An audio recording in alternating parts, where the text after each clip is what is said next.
Outback legend Steve Grahame is hot. It actually looks like a thunderstorm, but, you know, she's 38 today. And bothered. This country is unforgiving. If you make mistakes, you pay. He's taking on a mission so dangerous, it's littered with the corpses of the vehicles that have tried and failed before him. People have perished recently in this sort of country. Steve has concerns. His journey takes him from the sun-scorched middle of nowhere across a landscape as harsh as the hard-baked surface of Mars. So I don't take any chances. No, the fuel's full, the water's full, and the tucker box is full. Steve is picking up massive, heavy machinery from a place so isolated they've been forced to hack a loading ramp out of the earth. You don't get a flash concrete ramp out here. We're not at the railway station. We're in the middle of the desert. It's like a mechanical war hospital. The machinery's been worked to death in brutal desert conditions. Can't get power to it. Steve's job is to get the Outback casualties back to civilization for extensive repairs. This is a mate's trailer I'm taking back for him as a favour. The injured beast spews out oil as it's being rescued, all over the trailer that belongs to Steve's mate. Sorry about the oil, man, but nothing I can do about it. That's hemorrhaged that bad. Where's the hemorrhage? That pump there? Yeah, it's in that pump. Right in the back of that seal. The seal at the back of the pump, righto. This is the trailer that he asked me to bring back. Jesus Christ, just backfires on you. Steve faces a highly dangerous journey ahead, and with the added drama, he's about to boil over. He said, oh, mate, do us a favour and load my trailer back, will you? Well, I've loaded his trailer back. I've loaded it with a broken-down machine and covered it in oil. And then he'll be upset, and I'd rather just have nothing to do with it. And there's the fitter standing there laughing like it's funny. It's not funny to me. It's a nightmare. With the clock ticking, the road crew are struggling to get Steve's rig loaded. The parched earth loading ramp has collapsed, pulling up 3 feet short of his trailer. I could get a bucket load and tip it behind it. Look, you can if you like, just don't smash my tail lights. Yeah, look, you won't hurt anything if you trickle it in.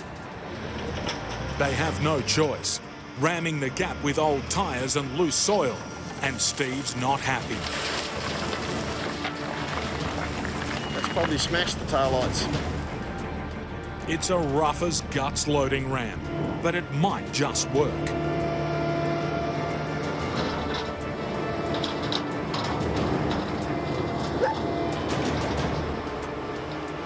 It's messy, but it gets the job done. Steve's dog Bella helps hitch the trailers. She's an experienced Outback trucker. She barks. She gives me a certain bark when I'm hooked up. She's my guide dog. Good girl. Thank you. In this remote outpost, it's been a trial getting loaded. But the real danger lies ahead, with Steve carrying his giant triple trailer across over 2,000 kilometres through the blistering hot landscape of Australia's central desert. There's a few people lost their lives on this road, actually. Young fella went to turn his truck around, got bogged. Thought he'd walk back to town. He wasn't far out of town. He didn't make it. He died. With his life at stake, Steve's not taking any chances. You don't want to have any breakdowns. You don't want to have any stuff-ups out there. You leave here with full water tanks, full fuel tanks. He's fully prepared. With decades of experience, if anyone can arrive alive, it's Steve Grahame. I got this little bit of bitumen here, then I'm into it. You know, rarely do you get across this 1,000+ kilometres of dirt without some issues happening somewhere. Steve barely gets his giant load up to speed when the tarmac disappears, torn up by road workers. What I've done is I've asked for permission to go on the formation, which is the centre. You'll be right to get straight through, all right? Righto, mate, no worries. Thanks for that. I'll do it, eh? Well, I'm going to have the good road in the middle. The roadworks are a big problem for Steve so early in the journey. If something goes wrong, reversing his 53.5 metre triple trailer road train will be impossible. You got no chance in the world of backing a triple up 3 or 4 kilometres to get out of there. You're stuck. This is what I didn't want, is a machine parked in the middle of the road, and I'm up on a very high bit where I can't get across. but I have got an escape route here. This side's not a bad drop.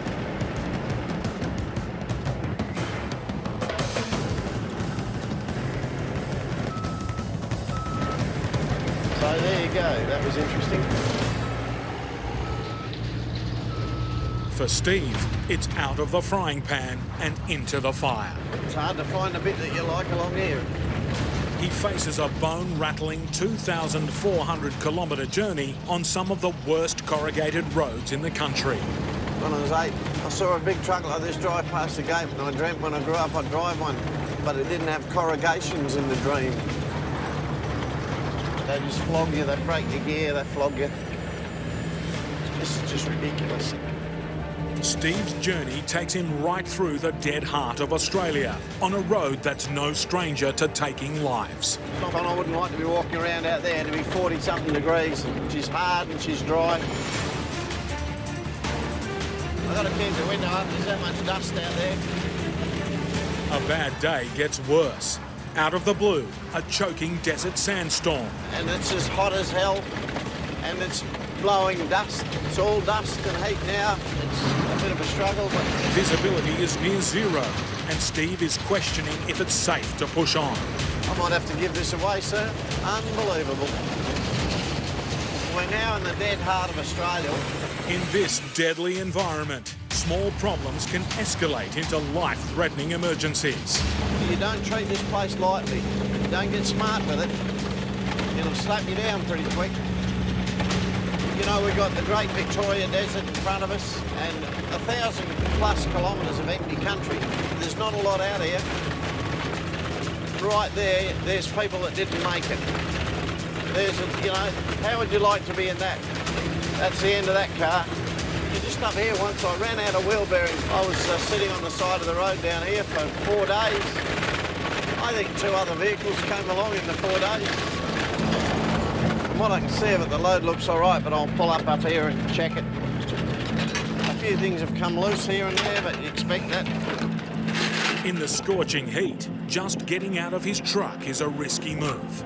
People have got no idea how quick they're drying out. It's a dry, dry place. It's unbelievably dry.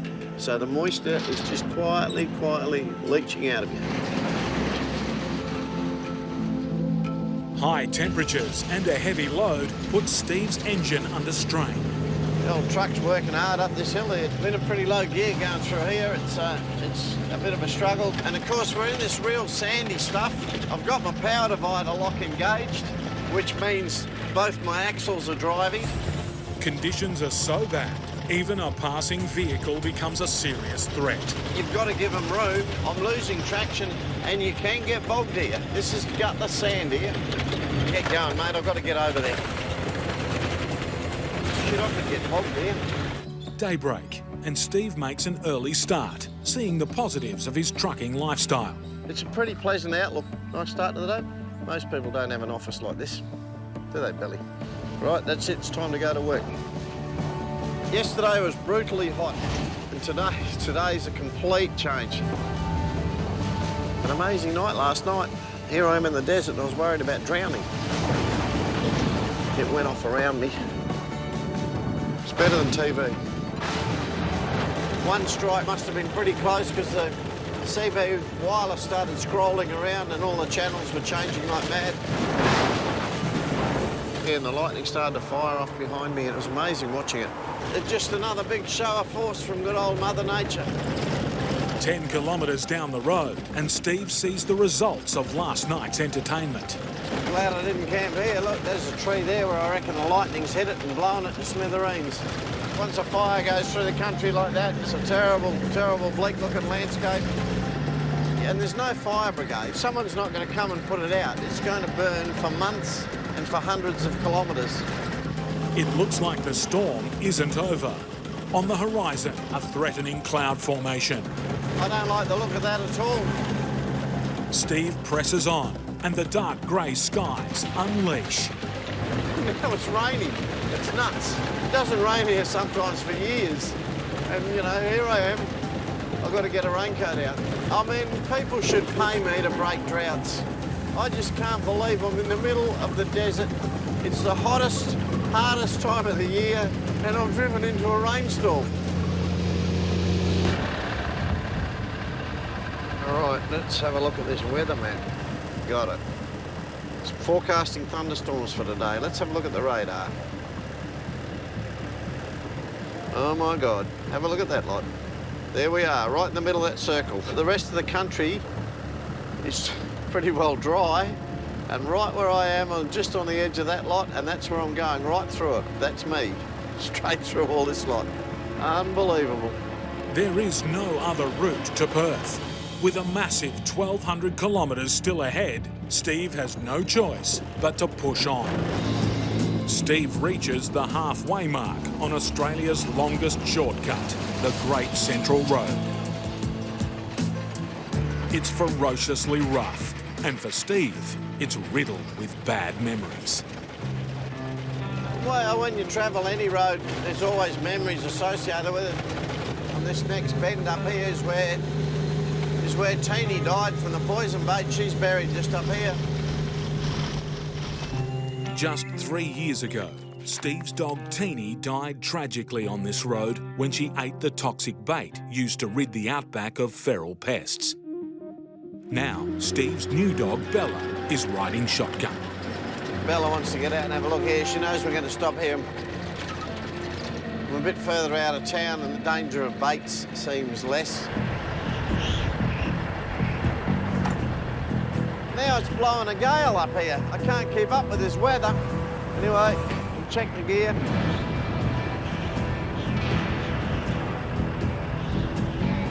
I don't believe that. That shits me. More dramas. This trailer's starting to bug me. Steve's transporting a trailer as a favour for a friend, but it's plagued with problems. Me dead, I haven't got time to bloody fix people's gear for them. This is bullshit. I have to shut the truck off. Steve's chaotic journey has just got tougher. And another shower in mud and shit. In, out, in, out.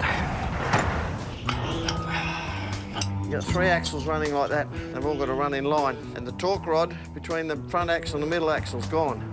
So this middle axle's trying to run back like that, tear the spring pack out, and drop everything on the road. Steve prides himself being prepared for every scenario if his own gear fails. The gear that's in here is a bit lighter duty than what I'm used to using. But on his mate's trailer, there's no spares. I haven't got a torque rod bolt here. It's starting to bug me, this. But the Outback magician has the answer. I'm just going to put a chain on that torque rod and chain it back to the other axle where it's supposed to be. That'll stop the axle flopping around and it'll get me home. Yeah, bastard. Hammer knife. Tie this thing up. Out of the way so it's not dragging on the ground. My grandmother taught me this knot. Fix one problem and another appears. And when I saw the other one was broken, I had a look at these. And the bad news keeps coming. There could be more of them ready to drop off. We play those games on the bitumen, but not out here with constant corrugations. You're just asking for trouble. Steve is forced to spend precious time checking every nut and bolt. I don't like doing other people's maintenance for them. Is that a car coming? Bella's watching the road, but I've got to keep an eye on her because I'm under here, and if a car comes past at 100 kilometres an hour, come here. Suddenly, Bella is behaving strangely.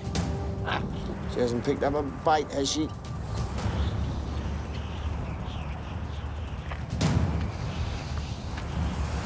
What is that? She's eating something there. With the nearest vet hundreds of kilometres away, all Steve can do is give Bella some water and wait.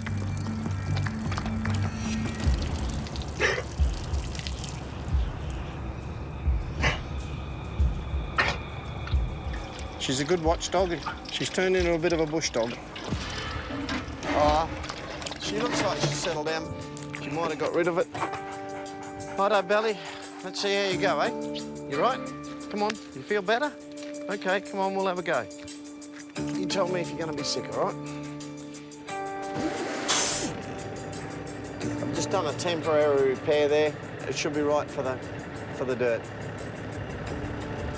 So, Still shaken from nearly losing Bella, Steve has to get back in the game. oh well, we'll get on with it and see how we go.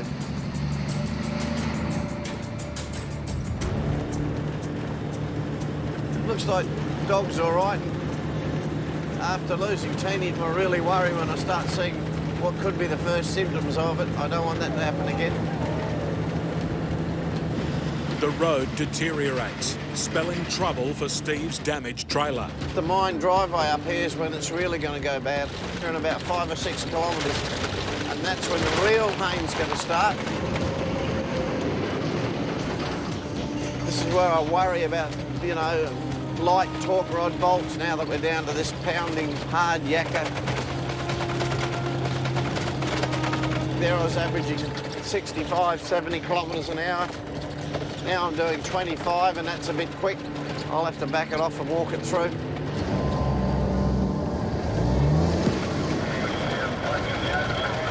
There's a bit of radio chatter going on now. It sounds like there's a couple of big, heavy loads coming towards me going out to the mine. Suddenly, Steve has a lot of company on the isolated Outback road. They got 2 5.5 metre wide bulldozers, heavy. I just missed that with a shaking, mate. What do you want me to do when I get to wherever? The driver tells Steve to pass the bulldozers on the wrong side of the road. Yeah, roger, I'll go through them. All right, I don't know, no worries. They've asked me to pass them on the right-hand side. In the heat and dust, it's a dangerous move. People tend to drive on the wrong side of the road for wind and dust blowing reasons. Just as Steve begins to overtake, a third fully loaded truck appears from nowhere. Have you got an eastbounder coming up behind the 5.5 metre loads heading towards me? We're in the hands of the traffic pilots. The eastbound is sitting back behind the dozers at the moment, mate, waiting for the triple to come through. With vehicles this big, a mistake could cause a catastrophe. And they've asked him to hold back and let me westbound get past them on this incorrect side of the road. Steve is given the right of way. Big machines, aren't they? At the end of the day, we've all got 100 tonne hanging off the end of the steering wheel. A win for Steve. And the big mining machines have made the road a little friendlier. There is a plus in this. They've definitely rolled the road down a bit. Now I've got more chance of getting this trailer out the other end in one piece than what I had earlier.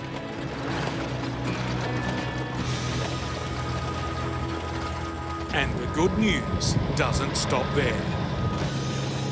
This is it. This is the bitumen.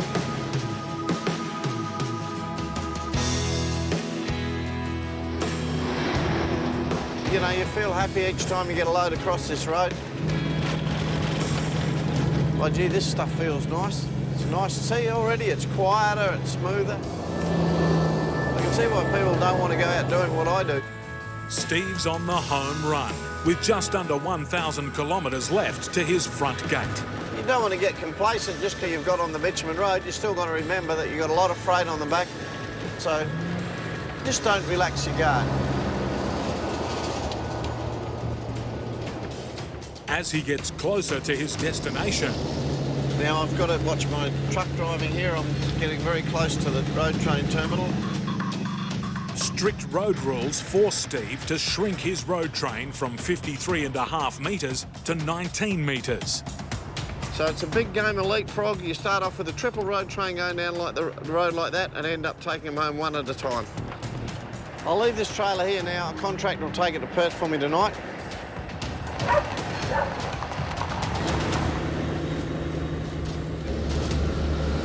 Well, we're going to be sharing the road with a lot of people now. There's traffic jams and your school zones and traffic lights and variable speed zones. It's a different kettle of fish, this business. I'm starting to feel closed in now. I'd rather make a decision about whether I've got a duck, a camel or a kangaroo than whether I'm going to get through these lights or not. Fairly full on in its own way, this business. So, yes, we're through there. I'm in the home street now. Steve finally makes it home with a healthy co-pilot. Hey, Belle, you recognise this road, don't you? I think the best part of the journey is always coming in the front gate. And to make it even sweeter, 2 of his grandkids are there to greet him. Are you driving? 2-year-old Jethro We're gonna turn this one on. and 5-year-old Ethan are here to get lessons from a trucking master.